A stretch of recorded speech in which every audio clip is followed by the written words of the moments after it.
And so we gotta go. Halo Sobat Film, gimana kabarnya? Semoga dalam keadaan sehat.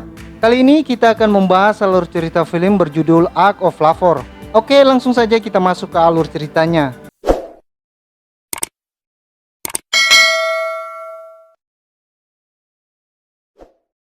Scene dimulai di Manila, Filipina. Diperlihatkan seseorang yang sedang mengemudi mobil dengan ugal-ugalan. Entah siapa dia, tapi kelihatannya seseorang pedagang es yang sedang terburu-buru untuk sampai di sebuah sekolah dengan membawa seorang wanita.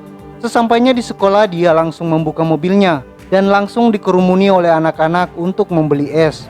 Kebetulan duta besar Amerika juga ada di sana untuk menjemput anaknya. Tak lama kemudian si pria penjual es pun pergi meninggalkan mobilnya. Tapi tiba-tiba pria tersebut ternyata seorang teroris yang sangat berbahaya.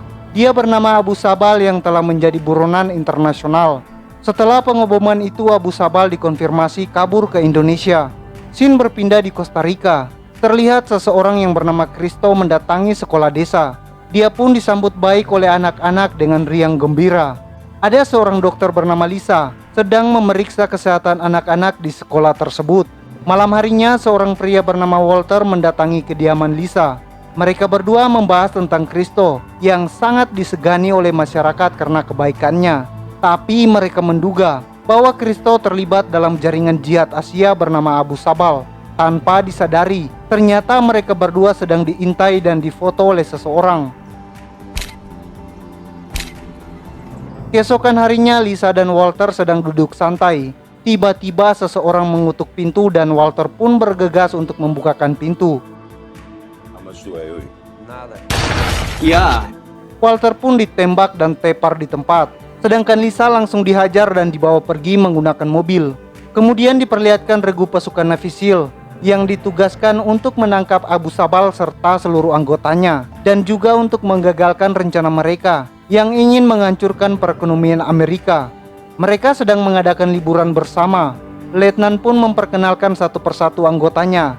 Si Wei si penembak jitu, Ray bagian komunikasi, Sony manusia kuat, Ajay ahli bela diri, Mikey selemah lembut, dan Miller si tukang interogasi. Pada liburan tersebut mereka bersiap untuk melaksanakan misi dan harus meninggalkan keluarganya dalam waktu yang cukup lama.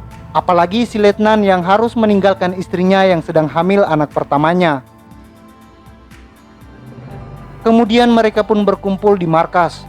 Lalu datang Miller memberitahu bahwa dua agen CIA, Walter dan Lisa, telah diserang. Ini mengakibatkan tewasnya Walter dan hilangnya Lisa. Selanjutnya Kapten Cewek menjelaskan bahwa itu semua adalah perbuatan Kristo yang merupakan seorang penyelundup narkoboy dan juga ikut dalam jaringan Abu Sabal. Mereka pun melihat pidatonya Abu Sabal yang tersebar di internet. Setelah itu si Kapten Cewek menjelaskan si Abu Sabal. Dilanjutkan oleh Miller yang memberitahu profil dari Dr. Lisa dan juga sedikit tanya jawab soal misi yang akan mereka jalankan. Misi pertama mereka adalah menyelamatkan Dr. Lisa yang diduga berada di tengah hutan Costa Rica. Mereka pun sudah berada dalam pesawat dan bersiap untuk terjun menuju tempat yang sudah ditentukan.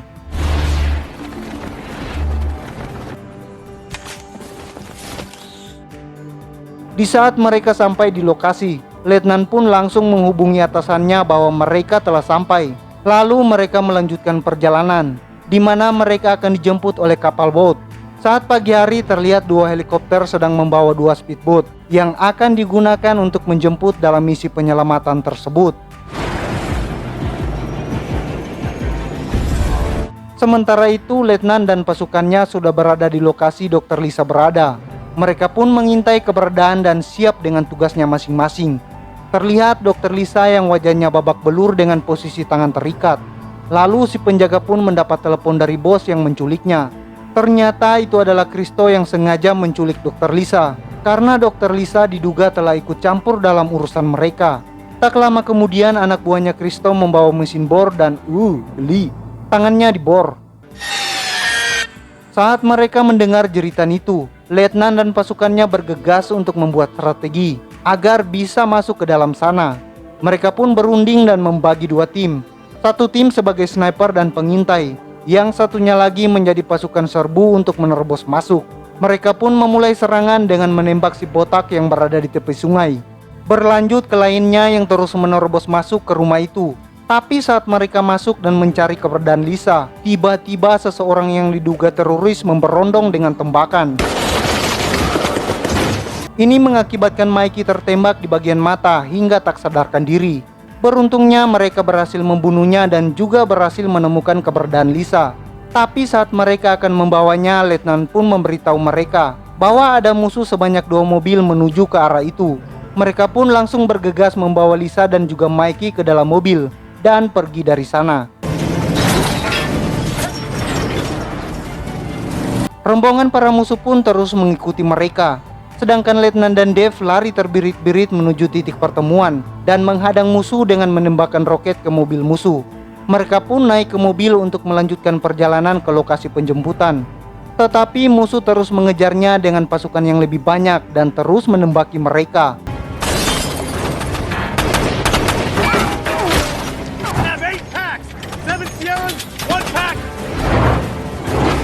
Hingga akhirnya mereka sampai ke titik penjemputan dan langsung terjun ke dalam sungai. Pasukan bantuan datang tepat waktu dan langsung menembaki semua musuh. Para pasukan termaksud Lisa dan Mikey langsung dievakuasi menggunakan helikopter. Scene berpindah di Ukraina. Terlihat Abu Sabal sedang berjalan dan masuk ke dalam sebuah gedung untuk menemui seseorang yang sebelumnya sudah dikonfirmasi oleh Kristo. Abu Sabal datang di sana untuk melihat rompi hasil rancangan desainer kepercayaan Kristo. Rompi tersebut mengandung bahan peledak tingkat tinggi dan juga tidak terdeteksi oleh metal detektor. Ini membuat pemakainya lebih leluasa memakai rompi tersebut dan membuat Abu Sabal sangat yakin untuk menghancurkan Amerika. Setelah itu Sabal pun menemui Kristo. Terlihat mereka sangat akrab seperti kawan lama yang bertemu kembali. Sabal bermaksud menemui Kristo untuk memastikan bahwa Kristo ikut dalam rencananya untuk menghancurkan Amerika. Namun Kristo menolaknya karena ia sekarang sedang diawasi oleh agen. Sabal pun marah kepada Kristo dan akhirnya Kristo ikut dalam rencana Sabal. Scene berpindah di pesisir pantai Amerika Tengah. Terlihat letnan sedang menanyakan keadaan Mikey kepada Dave. Lalu Miller memberitahu mereka bahwa Kristo dan Abu Sabal bukan hanya sekedar kawan biasa. Dikhawatirkan Sabal dan para jihadis berniat membunuh orang dan melumpuhkan ekonomi Amerika. Sedangkan si Kristo yang seorang penyelundup narkoboy akan mendanai Sabal melancarkan teroris masuk ke Amerika. Jika semua itu terjadi, maka dipastikan ekonomi Amerika akan lumpuh total. Miller langsung menugaskan Ajay dan Ray ditempatkan di Afrika karena ada sebuah penerbangan di sana yang dilacak dari HP yang mereka bawa saat menyelamatkan Dr. Lisa. Sedangkan Letnan dan Dave dikirim ke Meksiko Barat untuk bersiap siaga di sana. Tak lama kemudian Ajay dan Ray sudah berada di pesawat dan terjun ke laut menggunakan parasut. Di sana mereka sudah ditunggu oleh rekannya menggunakan speedboat dan membawa mereka ke kapal selam untuk diantar ke pesisir pantai Afrika. Setelah Ajay dan Ray berada di dalam kapal selam, mereka pun diberi arahan oleh komandan di sana agar rencana mereka berhasil. Setelah mereka siap, mereka pun langsung dikirim ke TKP menggunakan sebuah alat. Nggak tahu nama alatnya. Singkat cerita, mereka pun sudah tiba di Somalia. Terlihat pesawat mendarat di padang pasir yang memang sedang diintai oleh Ajay dan Ray dari kejauhan. Terlihat juga 3 mobil mendekati pesawat itu dan 1 pesawat lain yang akan mendarat di sana. Terlihat anak buah Sabal yang sedang memindahkan barang dari mobil ke pesawat. Ada beberapa orang sedang sembayang. Setelah selesai, Sabal pun langsung pergi menggunakan pesawat. Sementara itu di kapal induk Amerika Serikat, Letnan dan Dave menerima laporan bahwa pesawat yang diintai oleh Ray dan Ajay tadi mendarat di sebuah pesisir pulau di Meksiko. Sedangkan di Pasifik Selatan, Kristo dan yang lainnya menggunakan kapal pesiar untuk pergi ke Meksiko. Tapi posisinya sudah dipantai oleh Amerika. Saat Kristo sedang santai, tiba-tiba kapal pesiar yang dia tumpangi telah dikepung oleh pasukan Miller dan langsung membunuh semua pasukannya. Setelah keadaan dirasa aman, Miller pun turun dari helikopter dan menemui Kristo di dalam kapal. Tanpa banyak bacot, Miller pun langsung menginterogasi Kristo. Dia menanyakan keterlibatannya dengan Abu Sabal, tapi Kristo menjelaskan dengan berbelit-belit. Komandan pun marah dan langsung to the point. bahwa keluarganya akan terancam jika Kristo terus terlibat dan tidak mau memberitahu rencana Sabal. Karena Kristo adalah sosok pria yang sangat mencintai keluarganya, akhirnya Kristo memberitahu rencana Sabal yang akan mengirimkan 16 orang dengan menggunakan rompi peledak anti metal detektor yang tidak akan terdeteksi di setiap perbatasan manapun. Tidak ada yang bisa menghentikan mereka. Shin berpindah ke sang letnan dan anggota lainnya, sedang menuju pulau menggunakan speedboat. Saat tiba di pulau, mereka pun memperhatikan keadaan sekitar dan membagi tugas untuk memuluskan rencana. Mereka masuk ke permukiman sambil terus mengawasi keadaan, hingga akhirnya mereka berhasil masuk ke rumah tempat pembuatan rompi yang digunakan oleh pasukan jihadis Abu Sabal. Dan terjadilah kontak senjata antar pasukan letnan dengan para anak buah Sabal. Perang pun tak terelakkan.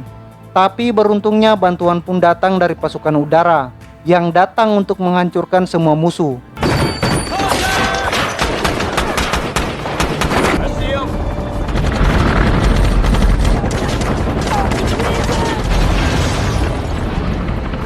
Hingga akhirnya letnan dan pasukannya berhasil membunuh semua anak buah Sabal. Meski sang letnan hampir saja mati tertembak roket yang tidak meledak karena tepat menancap di dadanya. Rompi itu berhasil ditemukan dan langsung diamankan ke tempat yang lebih aman.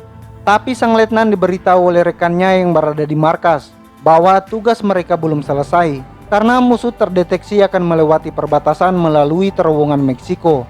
Letnan pun langsung memimpin tim untuk bergegas pergi ke perbatasan, sedangkan Dave dan tim 2 tetap di Pulau Kedros untuk berjaga-jaga di situ.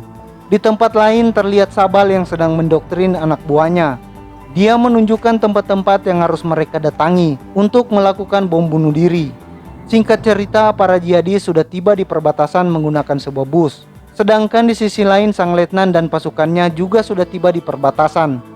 Saat helikopter pergi, datanglah 2 mobil pasukan yang akan membantu sang letnan. Letnan pun bertemu dengan seseorang yang ditugaskan untuk membantunya. Dia pun memberitahu orang itu bahwa dia harus segera pergi ke terowongan Meksiko karena 8 orang asing akan segera melewati perbatasan itu, di mana tempat itu merupakan tempat paling berbahaya di dunia. Konon semua pasukan yang masuk ke sana akan hilang seperti hantu. Tapi demi melindungi rakyat Amerika, letnan dan pasukannya tetap pergi ke terowongan itu menggunakan sebuah truk untuk mengelabui anak buah Sabal yang ada di sana. Tapi ternyata mereka telah diikuti oleh anak buah Sabal dari segala arah. Saat mereka tiba di lokasi terowongan, lagi-lagi mereka harus beradu senjata dengan para teroris.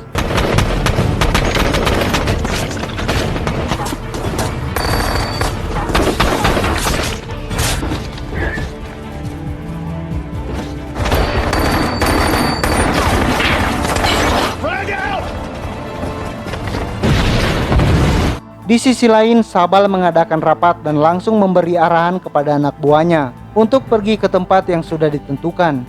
Mengetahui di luar ada kontak senjata, Sabal dan anak buahnya langsung bergegas pergi meninggalkan tempat itu.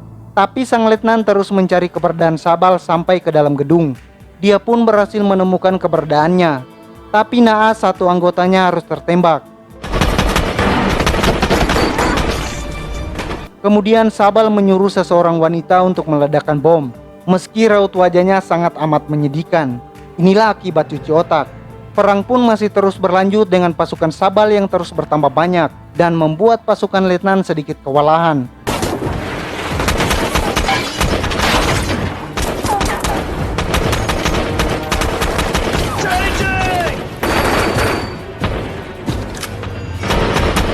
Akhirnya letnan menemukan seorang wanita di sebuah ruangan sambil memegang alat peledak. Dan tiba-tiba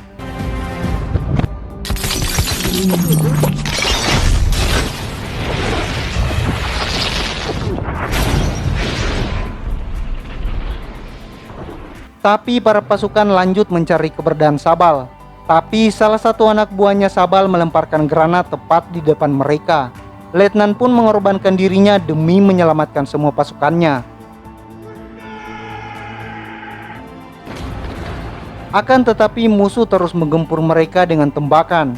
Anggota yang tersisa terus mencoba untuk mengejar Sabal, hingga akhirnya keberadaan Sabal ditemukan. Terjadilah kontak senjata yang mengakibatkan anggotanya tertembak, dan hanya menyisakan satu pasukan saja.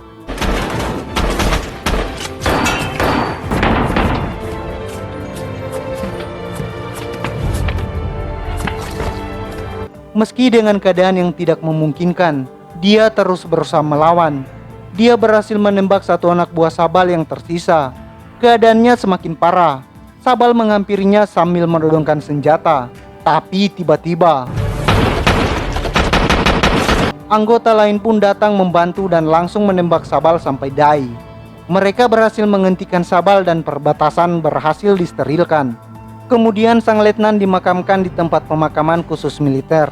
Sebagai tanda terima kasih, Presiden Amerika memberi sebuah bendera kepada istri sang letnan sebagai lambang kepahlawanan.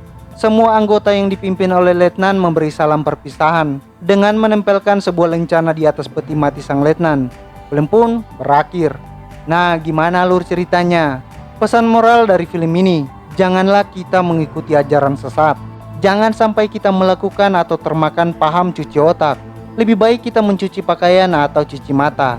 Oke, sampai jumpa di alur cerita berikutnya.